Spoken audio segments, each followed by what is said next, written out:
Hey, this is John. Thanks for joining me for this video today. In this video, I'm going to continue building Bandai's high-grade Guntank. Now you see I've taken it all apart and in my box of trays here, and I've got the components broken down to make this weathering process that I'm going to go through very easy. Now in this video, I'm not planning to get all of the weathering done.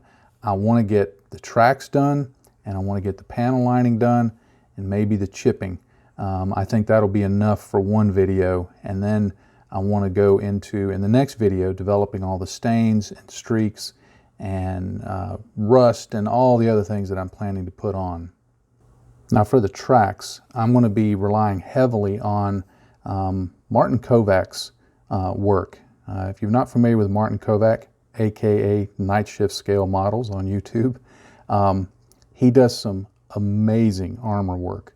And I've looked at, I watch all of his videos, but he has one for a French tank, a Char B1 bis, I think is what it's called, where he did a really simple method for weathering the tracks, for making the tracks look like they were dirty but yet worn and still metallic looking. That while it only takes a couple of steps, I think the look is so very good. So I'm going to be using that particular method that I saw Martin do on these tracks. So let me get together a couple of materials and we'll proceed with that. I started with a simple mix of colors to dry brush onto the tracks, just to give it a steely kind of metally look. I didn't want it to be too bright or silvery. I wanted it to be darker. And I'm going to use my big fluffy makeup brush, as I always do. And then I just work the paint off on a paper towel. If you've watched my videos, you've seen me do dry brushing before. This is nothing spectacular, nothing new about the way I'm doing it. But I just went through and began dry brushing onto the tracks, letting it slowly build up to get a good coverage. And if it covered more in some areas than in other areas, I didn't worry too much about that. The goal here is to provide a basis for what's going to become a dirty kind of grimy looking track. Now you need to be sure and get on the inside of the track and to those guide cleats also. You need to make sure you weather those or dry brush those. And before too long, I had them done and ready to go for the next step, which is going to be adding some washes and then some graphite to the raised areas to really make them look like tank treads. In the meantime, I wanted to do a panel line wash, and I went for my old favorite, raw umber from Winsor & Newton, and I just thinned it out with odorless thinners. And what I did was I worked from the blob, I guess you'd call it, on the cardboard palette there, and then I had some thinner in my palette to the left, and I would just dip my brush in the palette, as you see right here. I just dip it in there, and then I pick up some of the oil. What this allows me to do is it allows me to have a really good thick application of a wash, but without having it flow too much. I wanted it to be thick and gunky. I didn't worry about it being precise, because while I am going to clean this up with some cotton buds here in a moment, my goal was to leave it looking grimy. This is a big giant tank, and tanks don't stay clean for very long. So there's a lot of little nooks and crannies, and I just went around the whole tank making sure that every panel line, every recess, every angle, and every corner had some of this wash in it to really start developing that grimy look. This back engine deck is going to be a fun place to weather, because there's going to be opportunities for smoke effects and exhaust effects and various oil streaks and things like that. And then once I had it all on there, I started taking some of it back off. And all I do is take this cotton bud and dip it in my thinner, clean off most of it on the paper towel that I have off to the side off camera, and I just begin cleaning it up. And it tears up the cotton buds pretty well, but I just keep switching cotton buds and cleaning it up and streaking it around and removing it where I wanted it and going back and cleaning it up a little further until I got the kind of effect that I wanted. Now, this, of course, isn't the final weathering effect. This is a basis for later weathering effects. but it really starts that process of giving a really grimy look to the tank. Now for the next step, I wanted to add some chipping to the model, so I used this chipping brown color from Vallejo Mecha Color, and it's my favorite chipping color. I really like the way it looks. Now the thing that I've got to deal with in this is this tank is huge. You see there how big a man is. So compared to the tank, a human being is tiny. So I can't do the chips like I normally would on, say, a 1/35th scale piece of armor. I've got to be much more restrained about it. However, this big vehicle like this would still get chipped. So I'm going to do as I normally would, put some of my paint in the palette, and I'm going to do sponge chipping, which I think gives a good look to the various chips. And I'm going to start off on the lower pieces of the tank. I feel like the road wheels, the lower part of the tank, that would get more chipping. Now, I actually did some research looking at very large mining excavation equipment. And while it's nowhere near as big as this tank would be if it were real, it's definitely some very large machinery. And I did see that down low, there is a lot of chipping. Of course, because it's mining equipment, there's a lot more dust and dirt and things like that. But I'm kind of using that as a way to help me in gauging how much chipping to do. Now with these road wheels done, I've just got to get the rest of them done. There's quite a few. But I also have to do the hull, the arms, the rest of the suspension pieces. There's a lot of different pieces that I'll need to get chipped, but the main rule I'm following is to chip lower down on the model and leave the upper parts with much fewer chips. I wanted to continue the weathering of the tracks, so I used a mix of these Vallejo model washes to give me a dirty brown wash to put over them.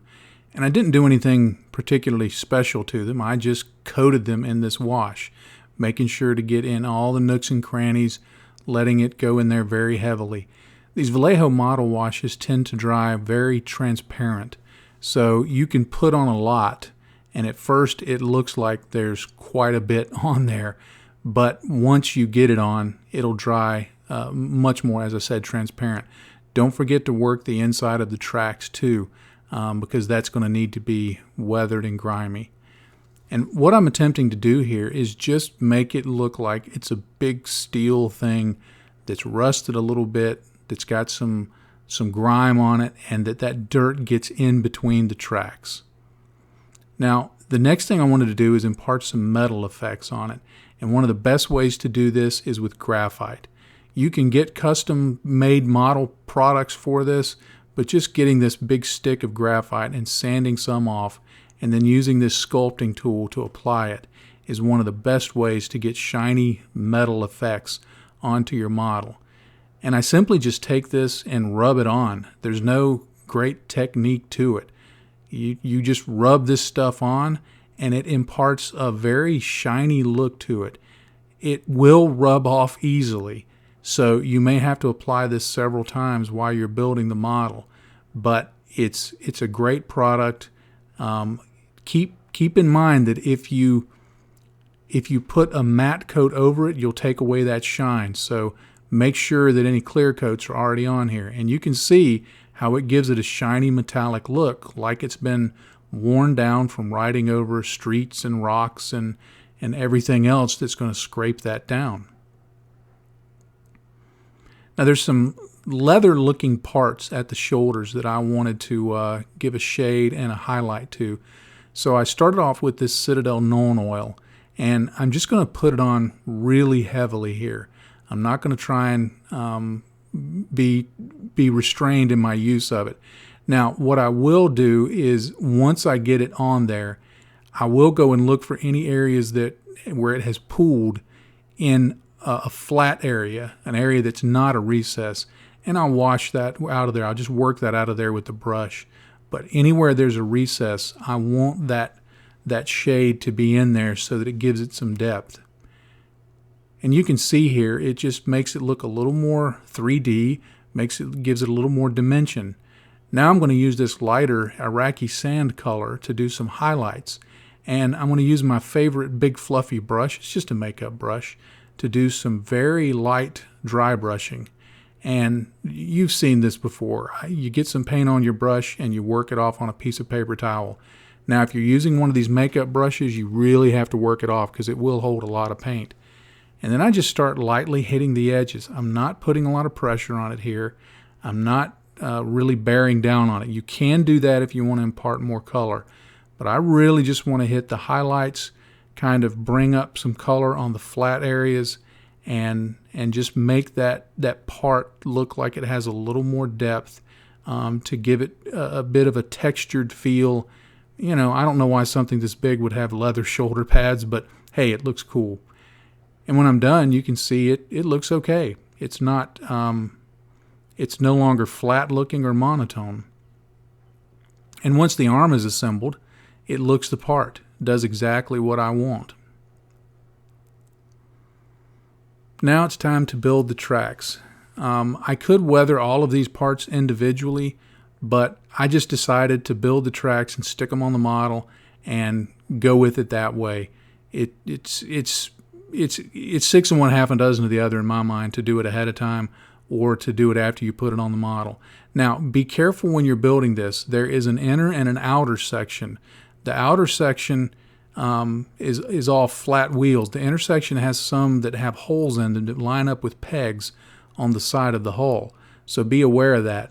Now, what I did to make it easier was I went ahead and found the wheels that had the holes in them, and I stuck them on first in the correct positions, making sure they would line up with the hull. And then I put in the rest of the wheels. Once it was together, I could just simply snap it onto the side of the model, and it is a tight fit.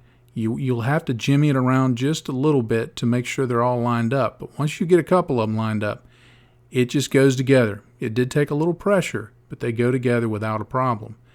And then you just put these covers over where the suspension parts are. And once you have that done, you've pretty much got your tank developing.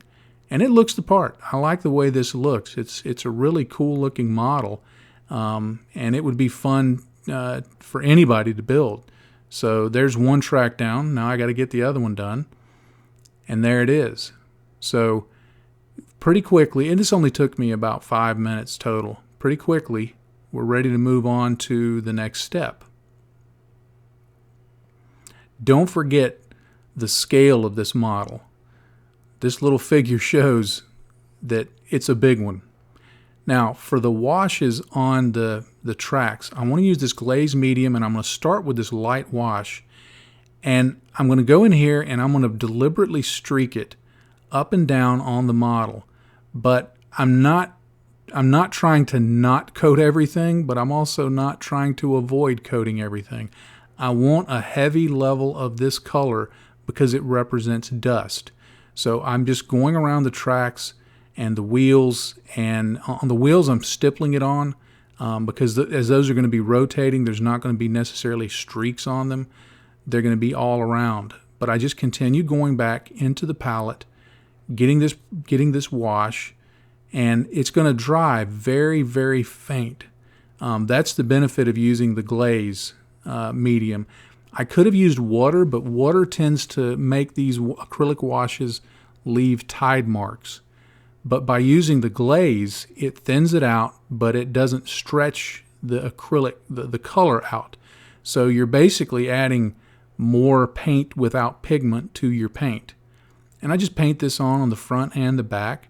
I'm going a little higher up on the hull on the back because as it rides along, there's going to be a lot more mud thrown up behind it than there would be coming up in front of it. So I'm going to do this basically all over the back side and just a little bit on that back edge of the deck. And you can see here, it just gives it a little bit of a dusty look, which is the base of what I wanted to start with. That's what I'm going for.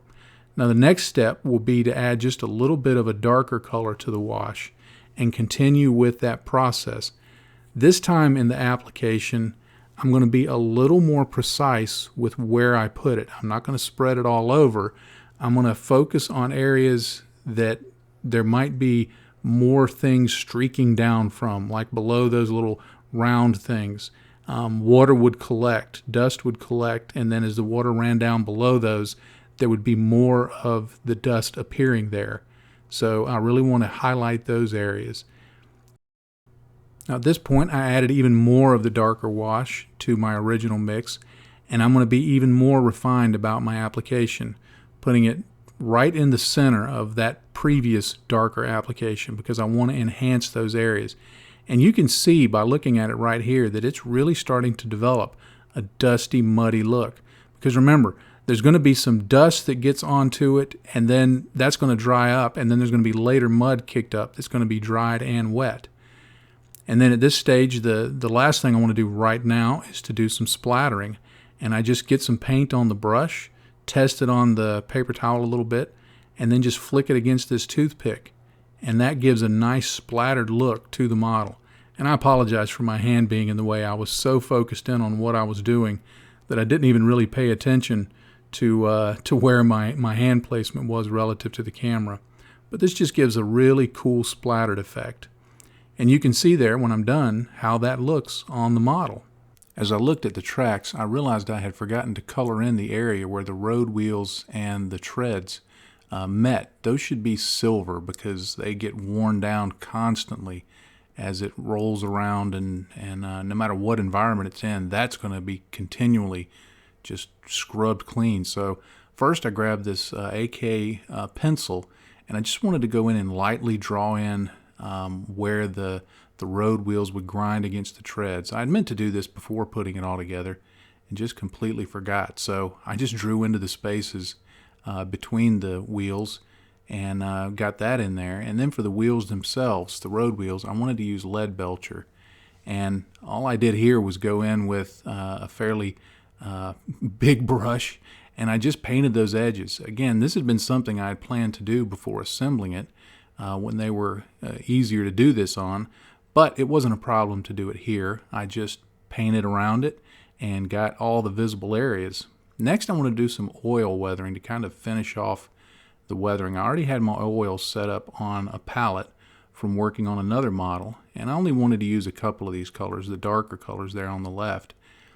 And oils are very flexible, and the process I like working with is putting some oils on the palette and then getting some thinner in my my metal palette there that's up in the far left corner.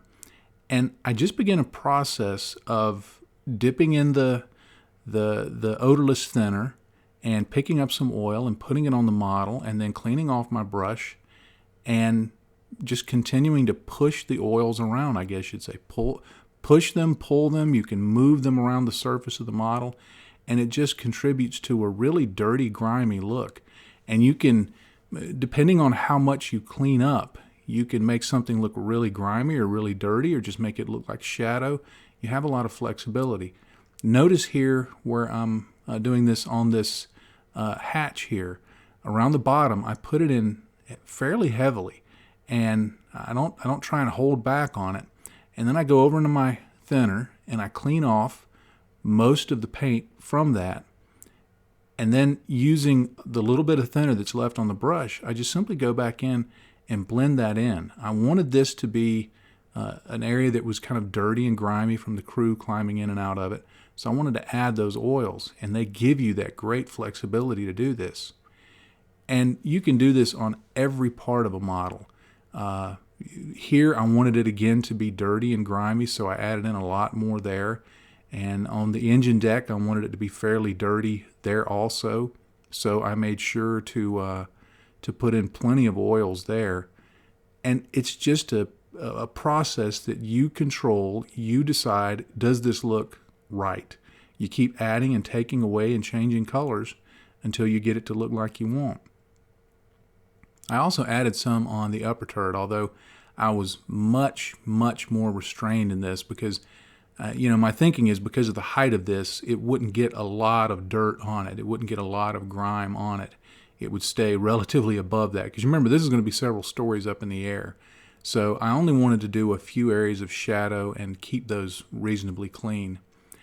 I also needed to weather the guns, and I did this real simply. I just went in with a light gray and dry brushed them to bring out the edges, pop out the highlights. And I let it be a little rough so that it would suggest some very small chipping on these edges of the gun.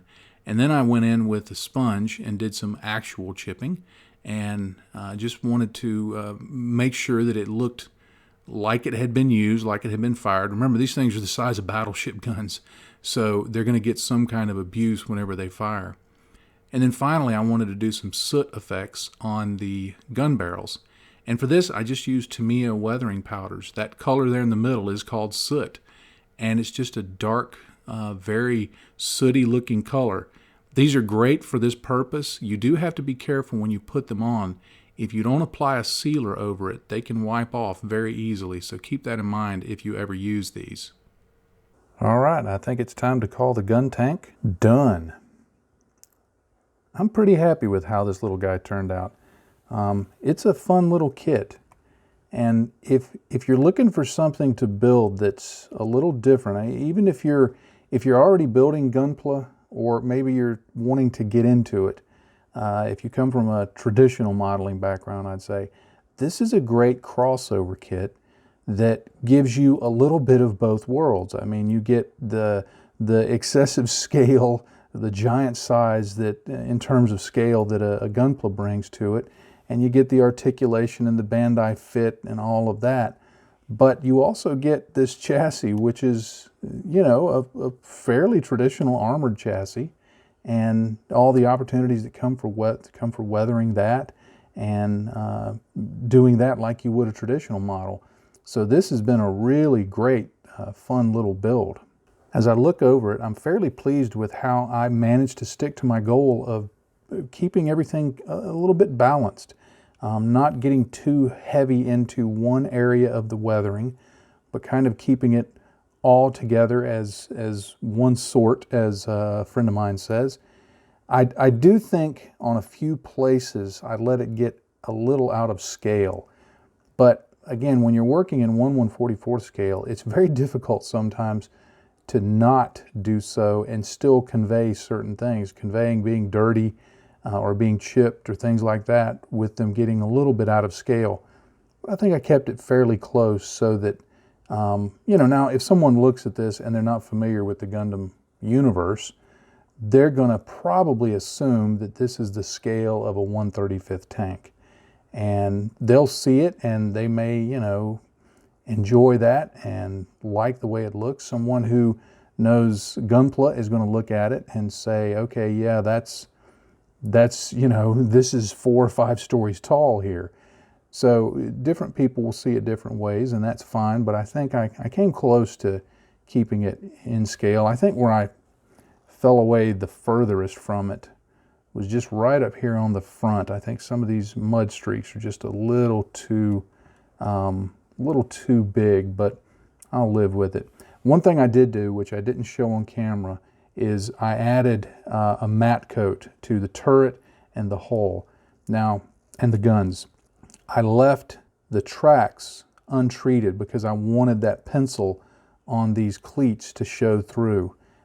So these are, because of all the acrylic products that I put over them, they were already matted down, so the pencil gives a nice sheen to it and a nice variation in finish. Also on the guns, I misspoke. I didn't matte coat the guns because they were painted with flat paints. This lead belcher here is kind of shiny. It's not glossy, but it's a little bit shiny. But what I did was I sprayed just a touch of matte varnish over the ends of the guns, which did 2 things. One, it sealed in those Tamiya weathering powders because they will rub off fairly easily.